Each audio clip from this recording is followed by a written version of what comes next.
देवताओं के द्वारा की गई स्तुति को देखकर नंदादि सब ब्रजवासियों के आनंद का पारावार नहीं रहा। प्रभु का दिव्य ऐश्वर्य देखकर ब्रजवासी थोड़ा घबरा तो गए कि न जाने कहां फंस गए। कोई किसी से बात भी नहीं कर रहा और कोई हमारी भाषा भी नहीं समझ रहा। ये क्या बोल रहे हैं हमारे पल्ले भी नहीं पड़ रहा। अब आंखें बंद करके सब ब्रजवासी बोले, कन्हैया खूब देख लिए तेरे बैकुंठ के ठाट, भैया हमें तो वापस वृंदावन ही बुला लो। जैसे ही वृंदावन का स्मरण किया महाराज, तो जिस हृदय में डुबकी मारी थी उसी में उछलकर तुरंत सबके सब बाहर आ गए। और बाहर आकर क्या देखते हैं, बंसी हाथ में लिए कन्हैया मंद मंद मुस्कुरा रहे हैं। बोले भक्तवत्सल भगवान की जय हो, वृंदावन बिहारी लाल की जय हो। सब ग्वाला दौड़े दौड़े आए और कन्हैया को हृदय से लगा लिया। वाह रे कन्हैया, हमने आज तेरा बैकुंठ का ऐश्वर्य भी देख लिया लाला। बड़े ठाठ हैं तेरे बैकुंठ में, 4 हाथ वाले 4 मुंह वाले। अब तक तो केवल सुन ही रखे थे, आज दर्शन भी कर लिए। कन्हैया बोला कि कैसा लगा बैकुंठ? कि भैया आनंद ही आनंद है, तेरे तो गजब के ठाठ है। जब 1000 फन वाले नाग के ऊपर तू सोता है तो 101 फन वाला कालिया की क्या मजाल है जो तेरे सामने रुक सके। पर एक बात जरूर कहनी पड़ेगी कन्हैया, देख तू बुरा मत मानियो, तेरा बैकुंठ चाहे जितना भी सुंदर हो, पर हमारे वृंदावन जैसा आनंद तो वहां पे भी नहीं। सबसे बड़ी कसर तो मेरे बैकुंठ की क्या है कि कोई किसी से राम राम ही नहीं करता। तेरे बगल में कोई जा नहीं सकता और तेरे से कोई बात नहीं कर सकता। अरे देख, उस बैकुंठ से बढ़िया तो हमारा वृंदावन है। जब इच्छा हो तेरे साथ खेल ले, तुझे हरा दे कुश्ती के अंदर, और घोड़ी बनाकर भैया तेरे ऊपर बैठकर सवारी भी कर ले, तेरे साथ बैठकर प्रेम से खाना भी खा ले, खेले कूदे आनंद से तेरे साथ। तो ये जो आनंद ब्रज में मिलता है वो बैकुंठ में कहां धरा है भैया। तू अपनो बैकुंठ अपने पास धरा रख, हमें तो ये बैकुंठ से लाख गुना बढ़िया ये वृंदावन धाम है। बड़ी सुंदर महिमा भगवान बैकुंठ की ब्रजवासियों ने गाई। भगवान के उस दिव्य ऐश्वर्य का स्वरूप का दर्शन करके अब सुखदेव जी भगवान ने दिव्य महारास में प्रवेश करते हैं। आइए हम और आप भी अपने मन को भगवान के महारास में समर्पित करें। भगवान न पिता रात्रिम सरदोत्फुल्ल मल्लिकाम वीक्षम रंतु महश्चक्रे योग माया उपाश्रितम। महारास का अर्थ है रसोवेश है, रस रूप ही भगवान श्री कृष्ण है। शरद पूर्णिमा की रात्रि मल्लिका आदि पुष्पों से सुशोभित हो रही है। चांदनी की शोभा चारों तरफ ऐसी छिटक रही है। वैसे तो पूर्णिमा को वैसे ही सुंदर होती है, पर शारदीय सौंदर्य को देखकर आज माधव के मन में भी ब्रज बामाओं से विहार करने का संकल्प जग उठा। चीरहरण के समय ठाकुर जी ने सब गोपियों को वचन दिया था कि तुम्हारा मनोरथ शरद पूर्णिमा की रात्रि को अवश्य पूर्ण करूंगा। आज भगवान के भीतर ये संकल्प जगा। संकल्प भी ब्रजबामाओं से बिहार का जागृत हुआ। देखो, गोपियां तो गोविंद से मिलने के लिए वैसे ही लालायित रहती थी, पर आज तो चमत्कार हो गया। गोविंद उन गोपियों से मिलने के लिए लालायित है। उत्कट उत्कंठा गोविंद के हृदय में जागृत हो रही है गोपियों से मिलने की। ये गोपियों के प्रेम की सफलता है। अपनी योग माया कृपा शक्ति श्री किशोरी जी का स्मरण करके भगवान ने आज बड़ी प्यारी बंसी बजाई। गोपियों की याद आई तो गोपियों को बुलाने के लिए भगवान ने बड़ी सुंदर बंसी बजाई। बंसी की तान जहां गोपियों के कान में पड़ी, सब देहभान भूलकर सभी ब्रजबामाएं गोपियों की बंसी के साथ खिंची चली आई। निशम्य गीतम तनदंगवर्धनम व्रज स्त्रियः कृष्ण ग्रहीत मानसः। कृष्ण ग्रहीत मानसा, जो मन से श्री कृष्ण को सब कुछ अर्पित कर चुकी है। ये मधुर गीत गोपियों ने ज्यों सुना। देखो बंसी 2 बार बजी। पहली बार बजी जो सबने सुनी, गायों ने सुनी, घास खाना छोड़ दिया। मृगी ने सुनी तो जो अपने बालक को सहला रही थी छोड़ दिया। सभी जीव जंतुओं पौधों ने, गोवर्धन के बड़े बड़े शिलाखंडों जो द्रवीभूत हो गए, जमुना जी की धारा रुक गई।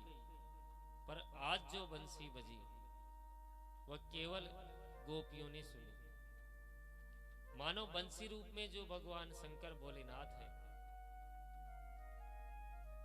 कन्हैया ने कहा, भोले बाबा मेरी बंसी केवल वैष्णवों को ही श्रवण करनी चाहिए,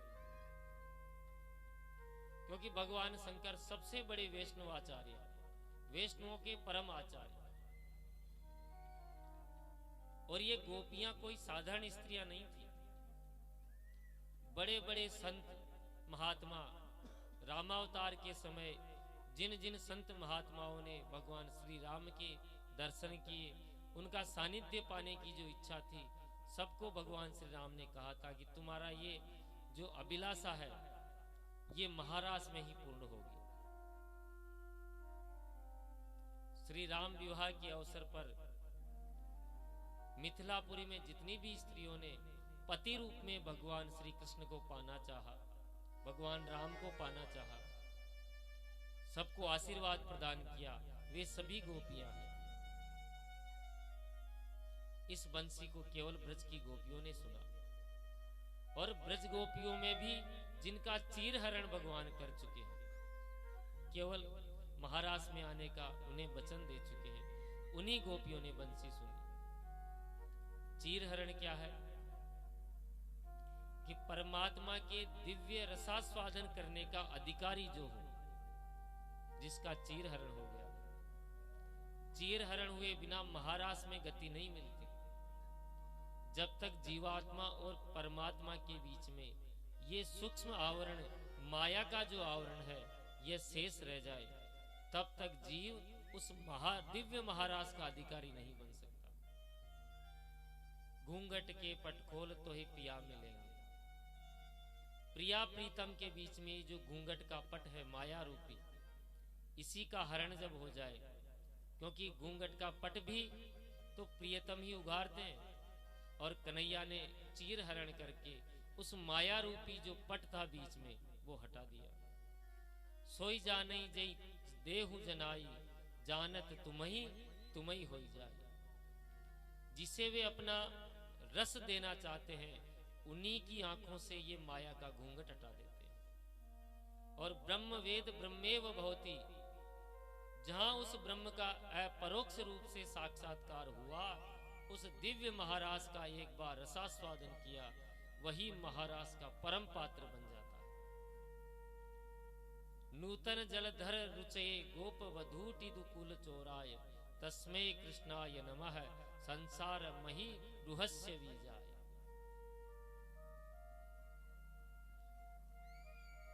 भगवत रसिक कहते हैं कि पंचम भूमिका में साधक जब देह का भान भूल जाता है, तब परमात्मा उस दिव्य महाराज का अधिकारी बना देते हैं। आज गोपियों की वही स्थिति हो गई। बंसी की तान सुनी और भाग खड़ी हुई। एक गोपी गाय दो रही थी। जो ही बंसी की तान उसके कान में पड़ी, गाय दोती हुई भाग गई। दोहनी वहीं छोड़ दी और महाराज के लिए दौड़ी चली गई। एक गोपी चूल्हे पे बैठी हलवा बना रही थी। जहां बंसी कान में सुनी तो हलवा बनाने का जो करछनी थी वो हाथ में लेके भाग गई। एक गोपी आभूषण अलंकार पहन रही थी, तो नाक की जो नथ थी वह कान में धारण करके भाग गई। एक गोपी अंगराग लगा रही थी, तो जहां बंसी कान में पड़ी तो एक तरफ तो अंगराग लगाया और दूसरी तरफ बिना लगे ही भाग गई, जो जैसा लगा था। एक गोपी कानों में काजल, आंखों में काजल लगा रही थी, एक आंख में काजल लगा हुआ, दूसरी जो ही काजल लगा रही थी बंसी की तान कान में सुनाई दी, बिना काजल लगे हुए भाग गई, चली गई महाराज। गोविंद से मिलने के लिए जब गोपियां भागी तो बहुतों ने रोकने की चेष्टा करी। गंगा की धारा जब गोमुख से निकलती है ना, तो अपने प्रियतम सागर से मिलकर ही वो विश्राम पाती है, गोमुख से निकली हुई गंगा की धारा। अब मार्ग में अनेकों रुकावटें आती है, अनेकों पत्थर आती है, तो वह पत्थर से सामना नहीं करती, अपनी धारा बदल देती है, अपना रास्ता बनाकर अपने वेग से बह जाती है। परंतु लक्ष्य क्या है उसका? सागर को पाना, किसी से टकराना नहीं। उसी प्रकार ब्रज मामाएं दौड़ती भागती चली जा रही हैं, किसी के रोके से नहीं रुकती, क्योंकि बंसी की तान गोविंद के मन को, गोविंद बंसी की तान बजाकर गोविंद सबके मन को हर लेते हैं। एक गोपी को पकड़कर उसका पति कमरे में बंद कर देता है, बाहर ताला लगा देता है। अब बेचारी बाध्य हो गई। आज जब सब गोपियां बंसी की तान पर दौड़ती जाएंगी और गोविंद का दर्शन पाएंगी, उन्हें उनका अंग संग प्राप्त होगा, पर धिक्कार है मुझे इस शरीर को, मैं इस शरीर के प्रतिबंध में इस कमरे में ही कैद रहकर बंद गई। तुरंत उस गोपी ने पद्मासन लगाया, ध्यान में गोविंद का चिंतन मनन करती रही और जहुर गुणमयम देहम सत्य है प्रक्षीण बंधना, अपनी देहाग्नि में खुद को जला लिया महाराज, प्राण त्याग दिए और बाहर निकलकर दिव्य रूप धारण कर दूसरा शरीर धारण कर लिया, और सबसे पहले वही गोपी गोविंद के पास पहुंच गई। परीक्षित बोले कि भगवान इतनी ऊंची गोपियों की श्रद्धा कैसे हो गई? सुखदेव बाबा कहते हैं, परीक्षित ये गोपियां कोई साधारण स्त्रियां नहीं, बड़े बड़े वीतराग संत जो दंडकारण्य में विचरण कर रहे थे, श्री रामभद्र को देखकर मोहित हो गए। ये सब के सब वही सिद्ध कोटि के संत हैं। सो आज किसी के रोके से कैसे रुकेंगे? गोभी इंद्रिय कृष्ण रसम पिबती इति गोपी ही, जो निरंतर कृष्ण रस का ही पान करें वे ही गोपियां हैं। जब सब की सब गोपियां वहां पहुंची महाराज के लिए वन में, तो भगवान ने सबका स्वागत किया। स्वागतम वो महाभागा प्रियम किम करिवाणि वह, वज्रस्यान्मयं कसित ब्रूतागमन कारणम। स्वागतम वो महाभागा, आओ आओ देवियों, तुम्हारा स्वागत है। गोपियां गदगद हो गई कि बंसी बजाकर बुलाया और कितने प्यार से स्वागत कर रहे हैं। पर जैसे ही अगला प्रश्न किया, ब्रूता गमन कारणम, आ तो गई पर ये बताओ आई क्यों हो, यहां क्यों आई हो, इसका कारण बताइए, कैसे आना हुआ?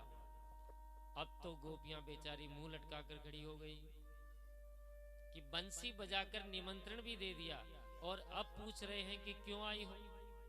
अरे जिसने बुलाया हो उसको पता होना चाहिए कि क्यों आई हो। अब बेचारी गोपियां क्या उत्तर दे? मौन रही, कुछ नहीं बोली। भगवान आज इनके हृदयगत प्रेम को प्रकट करवाना चाहते हैं। ये अपने मुंह से अपने प्रेम को प्रकट करें, परंतु किसी ने भी अपने हृदय के प्रेम को स्पष्ट रूप से कहने का साहस नहीं किया। सब की सब गोपियां खड़ी हैं और भगवान आज इनके पीछे पड़े हैं कि आज तो मैं इनके मुंह से कहलवा कर ही रहूंगा। भगवान ने कहा कि अच्छा अच्छा, मैं समझ गया कि आज शरद पूर्णिमा की रात्रि है और इस शरद पूर्णिमा की रात्रि को चंद्रमा कैसा दिखता है, शायद तुम यही देखने आई हो। पर देवियों, ये जंगल है, यहाँ जंगली जीव घूमते रहते हैं, तो तुम पतिव्रता स्त्रियों को अकेली इस जंगल में नहीं आना चाहिए। गोपियों ने मनी मन सोचा कि चंद्रमा की चांदनी तो हमने आज से पहले भी कई बार देखी है, हम चांदनी देखने भी नहीं आई। खड़े खड़े ही गोपियों ने सिर हिला दिया, नहीं प्रभु। भगवान ने फिर पूछा कि अच्छा तो फिर क्यों आई हो? अच्छा, मुझे लगता है तुम लोगों का अपने पतिदेव से झगड़ा हो गया, इसलिए तुम आई हो। देखो, परम धर्म पति की सेवा करना ही पतिव्रता धर्मी का कर्तव्य होता है। अरे घर में छोटी मोटी लड़ाई तो चलती रहती है, बात बात पर अपने पति से लड़कर यहाँ आना अच्छी बात नहीं। गोपियों ने फिर सर हिला दिया कि हमारी भी पति से भी कोई लड़ाई नहीं हुई, कोई झगड़ा नहीं हुआ। फिर गोविंद ने प्रश्न किया कि देवियों, लोक मर्यादा का थोड़ा ध्यान रखा करो।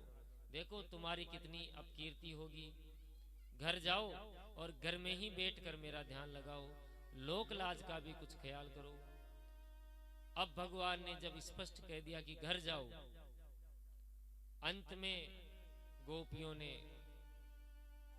सोचा कि यदि अब भी हम नहीं बोलेंगी तो ये हमसे ऐसे ही प्रश्न पूछते रहेंगे। तो 10 श्लोकों में गोविंद ने प्रश्न पूछे और 11 श्लोकों में गोपियों ने उसका उत्तर दिया। और उत्तर भी महाराज ऐसा दिया, इसको कहते हैं प्रणय गीत। अपनी प्रेम का निवेदन गोपियां कर रही हैं। भगवान चाहते भी यही थे कि गोपियां अपने मुंह से ही जो प्रेम अंदर छिपा कर रखी है वह बाहर आए। बहुत सुंदर ये प्रणय गीत इन्होंने कहा। मेवं विवोर्हि भगवान गुदीतम नृशंस सत्यज सर्व विषयान। हे विभो, हे प्रभु, आप हमारा इस तरह परित्याग न करें। हम कैसी कैसी आशाएं लिए आपके पास आई हैं, इस बंसी की तान को सुनकर दौड़ी चली आई हैं, और आप जो है आते ही नाना भांति के उपदेश हमें दे रहे हैं। अरे हम उपदेश सुनने नहीं आई हैं, पहले तो ये बताओ कि उपदेश देने का अधिकार आपको किसने दिया? तुम अहीर के छोरा और हम गंवार ग्वालिन, न तो तुम्हें उपदेश देने का अधिकार प्राप्त है, न हमें उपदेश सुनने का अधिकार प्राप्त है, न हम सुनना ही चाहती हैं। अरे उपदेश उसे दिया जाता है जो सुनना चाहता हो, जो उपदेश सुनना चाह रहा हो। जबरदस्ती पकड़कर तो किसी को उपदेश दे नहीं सकते। तो इतनी देर से खड़े खड़े कैसे उपदेश दिए जा रहे हो? हे प्रभु, हम तो आपको भोग लगाने आए हैं। भक्ता भजस्व दुर्वग्रह मां तेजस्मान है। भात का भोग भगवान को लगाने आई है। देखो, भक्त और भात दोनों में बड़ा सामंजस्य होता है। भात समझते हैं आप? चावलों को जो उबाल कर बनाया जाता है। ये भात शब्द से ही भक्त का निरूपण हुआ है। इसलिए भगवान को जैसे प्यारे भक्त हैं वैसे ही भात प्यारा है। भगवान को भोग में चावल बहुत प्रिय होते हैं और लगभग लगभग हर भोग में चावल बनाया जाता है।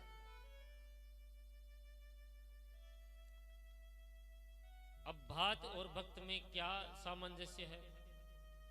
भात बनाने के लिए पहले धान लाया जाता है, फिर धान को ओखली में कूटा जाता है। जब छिलका निकल जाए तो फिर चावल चावल शेष रह जाता है। फिर चूल्हे पर पानी गर्म किया जाता है, पानी पूरा खोल जाए तो उसमें चावल को डाला जाता है। और जब चावल पूरा उबल जाए, उसमें कण लेस मात्र भी नहीं रहे कण की, फिर वो पक्का भात सिद्ध हो जाता है, भात बन जाता है।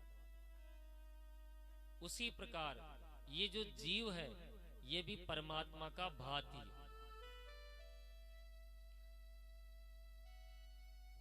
धान से भात बनने में काफी समय लगता है, कूटा जाता है, उबाला जाता है। उसी तरह जीव से भक्त बनने में भी काफी समय लगता है। पहले तो जो माया का छिलका उस जीव को चारों तरफ से लपेटे रहता है। ओखली में डालकर जैसे धान को कूटा जाता है, वैसे ही माया रूपी जो जीव का छिलका है, परत जो ऊपर चढ़ा रखी है, मूसल, इस संसार के मूसल मार मार कर उस छिलका को हटाया जाता है। थप्पड़ खाते खाते किसी सदगुरु की अनुकंपा हो जाए, उसकी शरण स्वीकार कर ले, तब सने सने उस जीव का विवेक पूर्वक इसका छिलका उतारा जाता है सदगुरु की कृपा से। जब ये माया का छिलका उतर जाता है, जीव शुद्ध हो जाता है, तो भगवान को पाने लायक अक्षत बन जाता है। चावल का दूसरा नाम अक्षत। कूटा भी इसी तरह जाता है कि वो टूटे नहीं, अक्षत बिना टूटा रहे, तभी वो अक्षत है। तो भक्त को भी सदगुरु की सहायता से विवेक पूर्वक ऐसा छिलका उतारा जाता है कि वो अक्षत हो जाता है, चावल बन जाता है। छिलका उतर गया, पर भात बनने में अभी भी समय है। इसको खोलने की आवश्यकता है, तपाने की आवश्यकता है। चावल खूब खोलेगा, खूब तपेगा, तभी जाके भात बनेगा। तो परमात्मा विरह की, प्रभु को पाने की जो विरह की अग्नि है, उसमें खोलाता है, उसमें तपाता है। बिना तपाए तो कैसे मिलेगा प्रभु? तो निरंतर उस प्रभु के विरह में जीव इतना तपता है, भीतर की अग्नि में धधकता है, विरह अग्नि में तड़पता है, इतना तड़पता है कि इसके भीतर की कठोरता बिल्कुल समाप्त हो जाती है। जैसे चावल सिद्ध हो गया, इसका पता कैसे पड़ेगा? उसमें से एक चावल के दाने को निकालोगे, उसको मसलो, यदि उसमें कण मात्र भी लेस है, मतलब सिद्ध नहीं हुआ। उस तरह जीव के अंदर भी यदि लेस मात्र भी अहंकार की भावना है, मैं कुछ हूं, ये अहंकार की कणकी यदि उसमें शेष रही, तो वह सिद्ध भात नहीं बना, मतलब चावल कच्चा है। चावल की कठोरता समाप्त हो जाए तो ही वह भात कहलाता है। हमारे भीतर सारी कठोरता, सारा अभिमान गल जाए, तनिक भी अहंकार शेष न रहे, कर्तव्य अभिमान, देह का अभिमान, ज्ञान का अभिमान, विद्या का अभिमान, इन सारे अभिमानों को गलाकर हम अपनी सत्ता को ही समाप्त कर लें, सर्वथा परमात्मा को समर्पित हो जाएं, उसकी विरह अग्नि में अपने पूरे अस्तित्व को गला दें, तब भगवान प्रसन्न होंगे कि अब मेरा भात बन गया, अब ये मेरे भोग्य बन गया। भगवती श्रुति कहती है, अहम अन्नम, प्रभो हम अन्न हैं और तव अन्नाद, आप हमारे भोक्ता हो। हम अन्न हैं और आप अन्न के भोक्ता हो। तो गोपियां कह रही है, प्रभु हम आपकी भात हैं, ये गला हुआ सिद्ध भात है। हमने अपने अहंकार को गला दिया, लोकलाज को भी गला दिया, अपनी घर परिवार सारी आसक्ति को गला दिया, और ऐसा विशुद्ध भात बन गई। और भात भी कैसा? रूखा सूखा भात नहीं, आपके प्यार की मिश्री इसमें मिली हुई है। हे गोविंद, आपके दिव्य प्रेम की मिश्री इसमें मिला हुआ ये मीठा मीठा भात है, रूखा भात नहीं है। इसलिए सारे आग्रह त्यागो और परोसे हुए इस भात का भोग लगाओ। ये जो प्रणय गीत के माध्यम से बड़े सुंदर सुंदर भाव गोपियां कह रही है। भगवान बोले, भूख लगी हो तभी तो पावेंगे। गोपियों ने कहा, सरकार भूख न लगी हो तो भी आपने, यदि भूख न भी लगी हो और यदि किसी का अनुग्रह हो तो भी भात या भोजन खाया ही जाता है। आप किसी के यहां गए, और उसने बड़ी मान मनुहार करी आपसे भोजन की, तो आप चाहे 2 घास ही खाएंगे उसके निमित्त, पर खाएंगे जरूर। तो आप हमें उस अनुग्रह के रूप में स्वीकार करें, लौटाएं मत, क्योंकि हम कृष्ण ग्रहित मानसा, हमारा मन का ग्रहण तो आपने कर ही लिया है। और इतना तो आप जानते हो सरकार, कोई भी इंद्रियां बिना मन के काम नहीं करती। कान कथा कब सुनेंगे? जब ये हमारा मन चाहेगा कि हम कथा का श्रवण करें, जब हमारा मन सार्थक होगा। पैर घर को कब चलेंगे? जब हम चाहेंगे घर को चलना, जब हम मन को आदेश देंगे, हमारा मन इन पैरों को आदेश देगा तो ही हमारे पैर काम करेंगे। तो जब आपने हमारा मन ही चुरा लिया, तो अब पैर घर की तरफ कैसे लौटेंगे बताइए? चित्तम सुखेन भवताप हृतम ग्रहेषु यन्निस मृत्युम करावपि ग्रह कृत्य। प्रभु, आपने बंसी बजाकर हमारा चित्त तो बड़े आराम से चुरा लिया, सो अब हमारे पैर घर की तरफ कैसे जाएंगे बताइए? भगवान बोले कि यदि तुम्हारे पैर काम नहीं कर रहे तो मैं खुद योग बल से तुम्हें घर पहुंचा सकता हूं। तो फिर तो पधारोगी? गोपियां बोली, वाह प्रभु, इस तन को आप घर पे पहुंचा दोगे, पर मन को तो आप अपने पास ही रखोगे। तो घर जाकर अब करेंगी भी क्या? अरे घर के काम तब होंगे जब मन साथ होगा। भगवान बोले, अच्छा तो तुम चाहती क्या हो ये बताओ। गोपियों ने अब अपने मन के भाव स्पष्ट कर दिए। जो भगवान गोपियों से कहलवाना चाहते थे कह दिया। हे सखे, आप अपने दिव्य अधरामृत से हमें कृतार्थ करें, अभिसिंचित करें। ये अधरामृत क्या है भाई? संत बहुत सुंदर इसकी व्याख्या करते हैं। धरती इति धरा, धरा अमृतम धरामृतम, और धरामृतम न भवति इति अधरामृतम।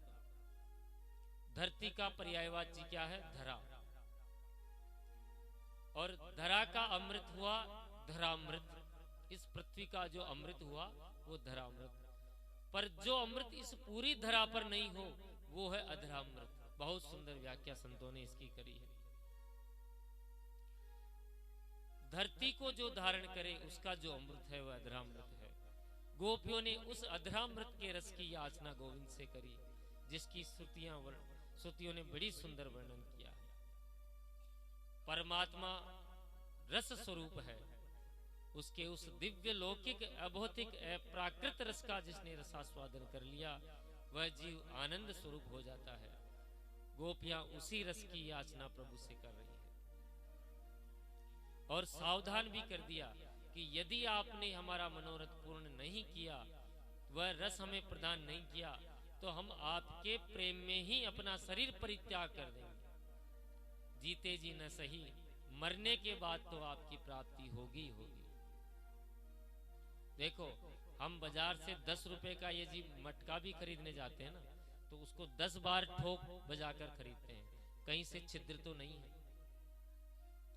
उसी तरह महारास में गोपियों को प्रवेश देने से पहले गोविंद ने उनको अच्छी तरह ठोक बजाकर हर तरह से परीक्षण कर लिया। जिन ब्रज मामाओं को अपने अलौकिक दिव्य प्रेम का रस प्रदान कर रहे हैं, प्रभु उस ब्रज मामाओं का जरा निरीक्षण परीक्षण कर रहे हैं। प्राइमरी छात्र की जो कक्षा होती है पहली दूसरी की, उसकी यदि परीक्षा हो तो परीक्षा दे न फेल हो जाए पास हो जाए उसमें कोई खास फर्क नहीं पड़ता। पर जब बड़ी कक्षाओं में 10वीं 12वीं बोर्ड के एग्जाम होते हैं ना, तो परीक्षा कड़ी कर दी जाती है। तो ये तो महाराज की परीक्षा थी, और महाराज में ऐसो वैसों को तो आगमन कैसे मिले। तो भगवान ने बड़ी कड़ी परीक्षा उनकी ली, और सब परीक्षा में गोपियां पास हुई, तब भगवान प्रसन्न हो गए। अब आत्माराम प्रभु ब्रजबामाओं के साथ विहार करने लगे। जैसे ही गोपियों के साथ भगवान ने अपना मनोरथ पूर्ण करने के लिए ताता थैया कर थिरकना प्रारंभ किया, तो गोपियों के आनंद का पारावार नहीं रहा। नाचते हुए इस नटनागर को देखकर गोपियों को भ्रम हो गया कि देखो, ये नटनागर प्रभु हमारे इशारे पर ही नाच रहे हैं। हमने उस त्रिभुवन पति को अपने बस में कर रखा है। ताता थैया करके जब कन्हैया थिरक रहे थे तो कामदेव का वहां रास में प्रवेश हुआ। कामदेव ने देखा, कामदेव को बड़ा अभिमान था, भगवान को चुनौती दी। अपने 5 बाण कामदेव ने चलाए, वशीकरण, उच्चाटन, सम्मोहन, स्तंभन, उद्दीपन। ये 5 बाणों का प्रयोग करके कामदेव ने देख लिया, पर रतिपति कामदेव को पकड़कर भगवान ने ऊपर लटका दिया, आकाश में वैसे की वैसे लटका दिया। काम को स्तंभित करके भगवान ने ब्रजबामाओं के साथ विहार किया। इस महारास में काम का बिल्कुल प्रवेश नहीं। कामदेव लज्जित होकर भगवान की स्तुति करने लगा, तो भगवान ने आज कामदेव को अच्युत नाम दिया कि काम का अभिमान गल गया। वही कामदेव पराजित होकर भगवान श्री कृष्ण की द्वारिका में आकर उनका प्रथम पुत्र प्रद्युम्न बना। परंतु नाचते हुए श्री माधव का ब्रजबामाओं ने दर्शन किया तो उनमें सौंदर्य का अभिमान जाग गया। एक गोपी के मन में भाव हुआ तो बाकी सबको अभिमान हुआ। एक गोपी के मन में भाव हुआ, वो गोपी कौन थी? श्री किशोरी जी, राधा रानी।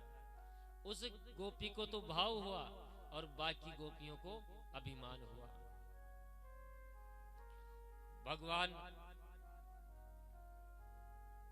श्री किशोरी जी के साथ में उस महारास मंडल से अदृश्य हो गए, अंतर्धान हो गए।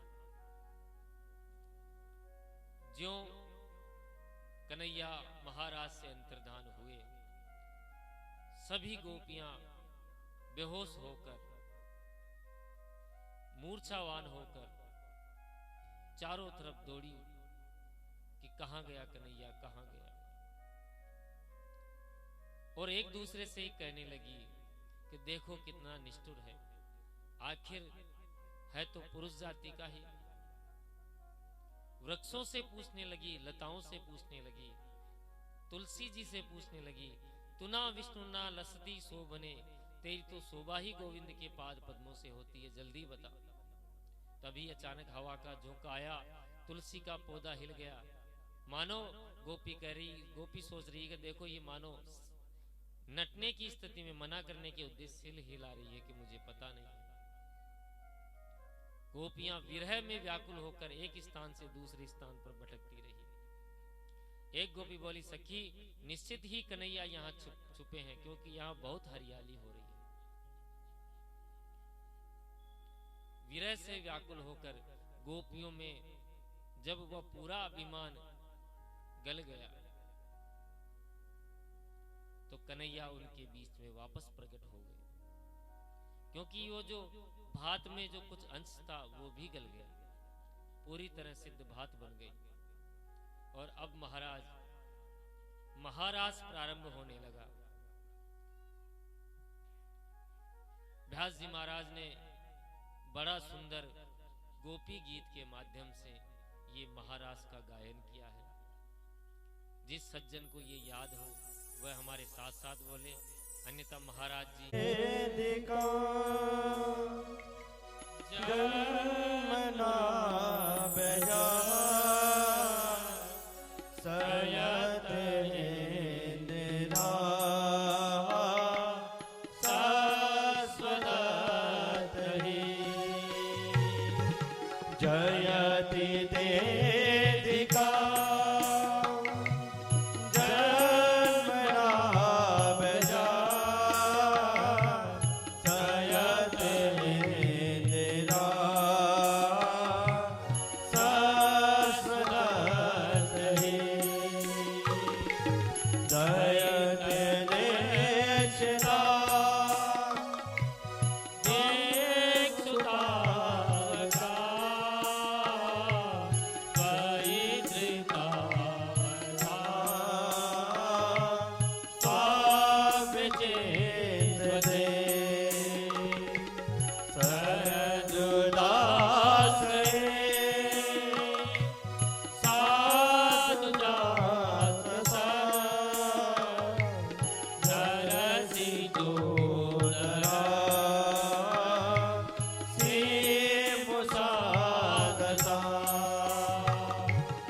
सूरत नाथ ने सुखदास का वरद नित्य देव नेह किम बदा विसजला मेरा ज्ञान रासदा बरस मारुदा बेसुतालता बेसमयातना बेसुतो बया निसबते बया रक्षिता महो खलु गोपिका नंदनो भवा अखिल दीना अंतराग लिखन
जयते तेदिका जन्म नाम जा सयते इंदिरा शाश्वत रे सयते इंदिरा शाश्वत रे सनत इंदिरा शाश्वत रे।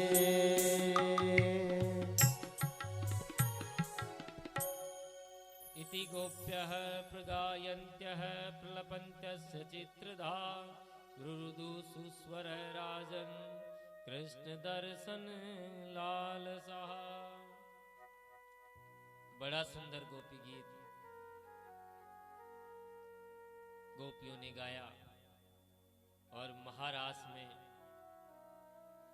जितनी गोपियां थी सबको यही लग रहा था कि श्री कृष्ण हमारे साथ ही नृत्य कर रहे हैं।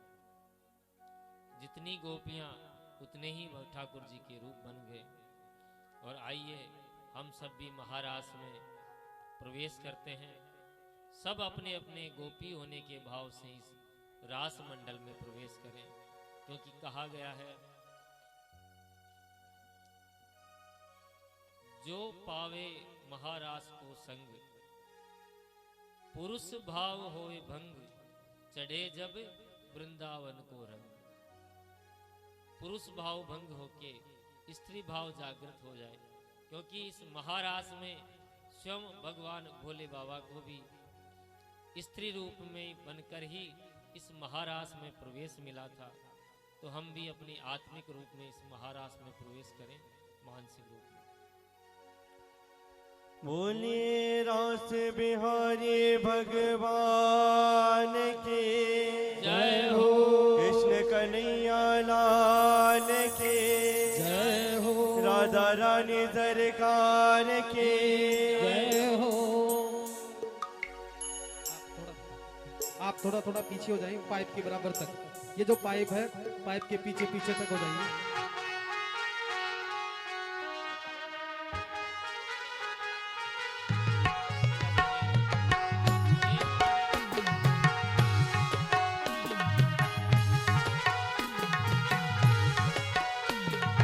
गोकुल में देखो, वृंदावन में देखो रे, बंसी बाजे रे, श्याम संग राधा नाचे रे। गोकुल में देखो, वृंदावन में देखो रे, बंसी बाजे रे, श्याम संग राधा नाचे रे। श्याम संग राधा नाचे रे, श्याम संग राधा नाचे रे।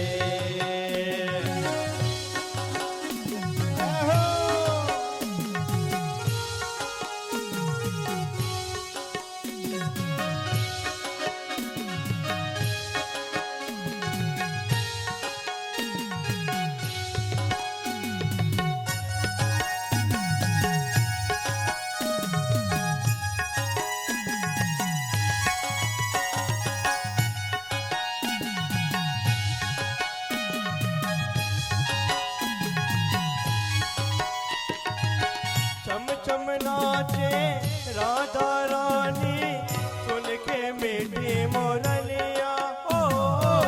चम चम नाचे राधा रानी, सुन के मधुर मुरलिया। श्याम छवि पर सब बलिहारी, गोप ग्वाले और गैया हो। श्याम छवि पर सब बलिहारी, गोप ग्वाले और गैया। सरर सरर चाले रे मधुरीपुर भैया रे, सरर सरर चाले रे मधुरीपुर भैया रे। मीगा गाए रे, श्याम संग राधा नाचे रे, श्याम संग राधा नाचे रे। गोकुल में देखो, वृंदावन में देखो रे, बंसी बाजे रे, श्याम संग राधा नाचे रे, श्याम संग राधा नाचे रे। जय हो।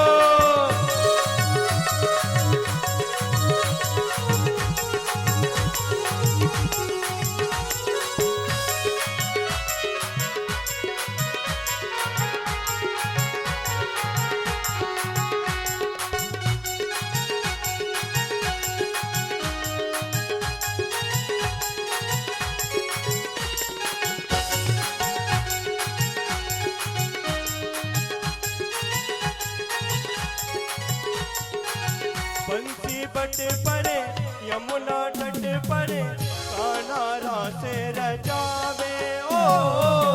बंसी बट परे, यमुना तट परे, कान्हा रास रचावे। गोपी बन कर शंकर आए, गोपेश्वर कहलाए ओ। गोपी बन कर शंकर आए, गोपेश्वर कहलाए ओ। डम डम डम डमरू बाजे कान्हा की मुरली पे, डम डम डम डमरू बाजे कान्हा की मुरली पे। जग सारा नाचे रे, श्याम संग राधा नाचे रे, श्याम संग राधा नाचे रे। गोकुल में देखो, वृंदावन में देखो रे, बंसी बाजे रे, श्याम संग राधा नाचे रे, श्याम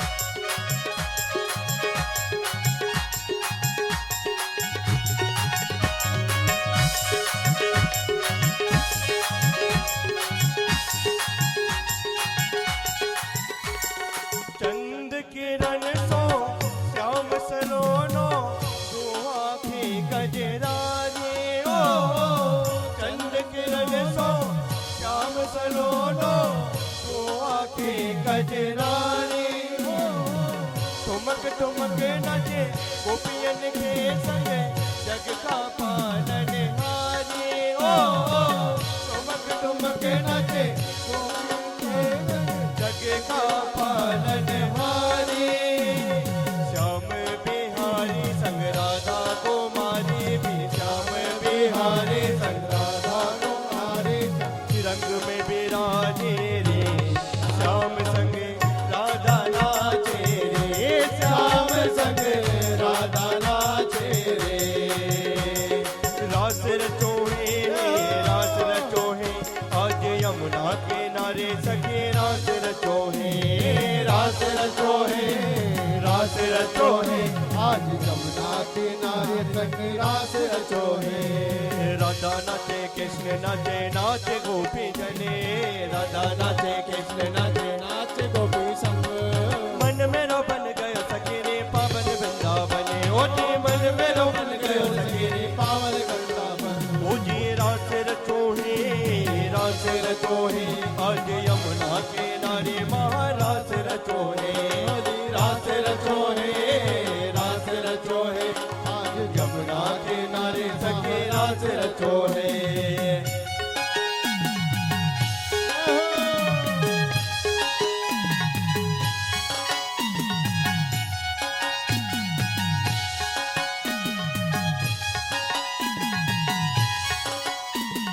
सूरज नाचे चंदा नाचे नाच तारा गणे सूरज नाचे चंदा नाचे नाच तारा गणे सूरज नाचे चंदा नाचे नाच तारा गणे सूरज नाचे चंदा नाचे नाच तारा गणे मन मेरो बन गयो सखी रे पावन वृंदावन ओ जी मन मेरो बन गयो सखी रे पावन वृंदावन ओ जी रास रचोहे आज यमुना किनारे महारास रचोहे रास रचोहे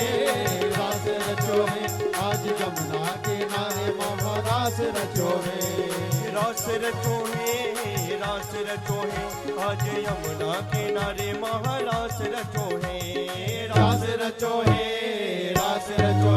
आज यमुना किनारे महारास रचोहे रास रचोहे आज यमुना किनारे महारास रचोहे ऐसो रास रचो वृंदावन में रही पायल की झनकार ऐसो रास रचो वृंदावन में रही पायल की झनकार पायल की झनकार है रे पायल की झनकार ओ पायल की झनकार है रे पायल की झनकार ओ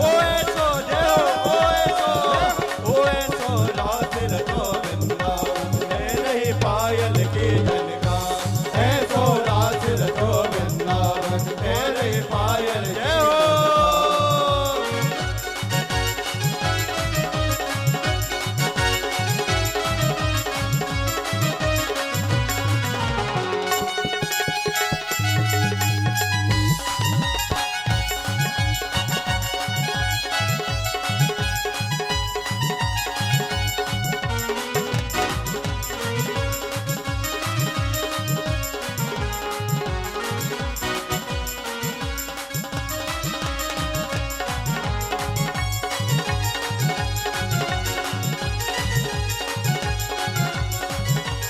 राधा मोहन दे गल भैया राधा मोहन दे गल भैया नाचे दोनों ताता थैया नाचे दोनों ताता ओ थैया राधा मोहन दे गल भैया राधा मोहन देखल भैया नाचे दोनों ताता थैया नाचे दोनों ताता थैया मिल मिल के सब सखिया नाचे गाए मंगलाचार ओ मिल मिल के सब सखिया नाचे गाए मंगलाचार ओए सो रात रचो वृंदावन में रही पायल के झनकारे ऐसो रात रचो वृंदावन में रही पायल की झनकार पायल के झनकार है रही पायल के झनकार ओ पायल के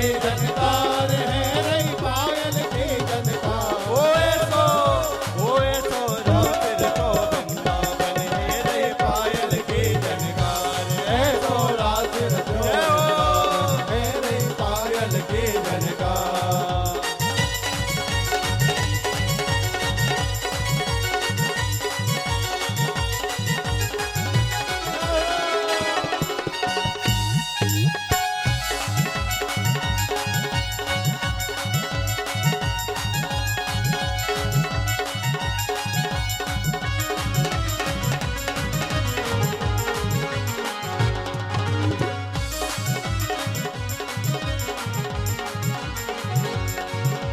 वृंदावन की भूमि प्यारी, वृंदावन की भूमि सारी, रास रचायो कृष्ण मुरारी, रास रचायो कृष्ण मुरारी। वृंदावन की भूमि प्यारी, वृंदावन की भूमि सारी, रास रचायो कृष्ण मुरारी, रास रचायो कृष्ण मुरारी। मधुर मधुर ये बंसी बाजे सप्त स्वर झनकार, ओ मधुर मधुर ये बंसी बाजे सप्त स्वर झनकार। ओ ऐसो रास रचो वृंदावन